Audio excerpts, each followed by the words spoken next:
Abariisa nibagira ngo nibashohoza sente nyingi omu kugura emibazi y'ente ngo bita emibazi egi n'ebicupuri terikwita ngoha. Buri mubazi guturi kogesa gona ngo for example sente zimwe areba ni nyozi ya kabiri in a week. Emitwari 10 per week.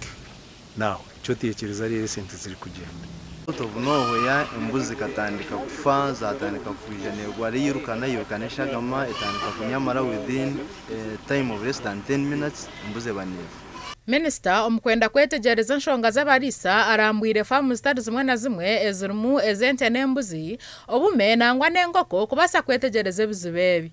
Mushange ente n'umumangu zirwire kuzirara bomu niza kuturuza endwara zanyu mubireba mubyima amisho as much as twantugamba abebembezi nimwe abantu benyima muba bebembezi kubarigire kurambura bakora urukiko rw'Abariisa kandi aho niho Minisita Joy Kabasi abagire mwe enshonga yabo nibija kugikoraho. Byoma nibiza kwisha byoma kubirije nibija kutimbera buryomo garahangana ni kushabaho na yo Minisita orebo kora tuyambe ito tubonaho kutandikira omu office za woko oroku wakubasa kutufunira yo mubazi Abariisa batandikiraho rero babone kutandika kwegurira emibazi.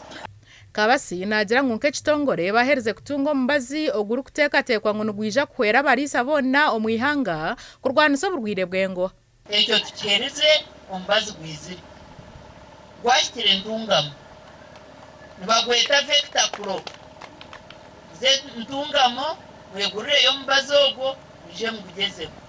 Aba Minisitule beeraganise kwija kukoragana n'abebembezi omuri Rukiga kureba ngo ebizibu by'Abariisa byahwaho. Gasha kwa uzaya tusasire.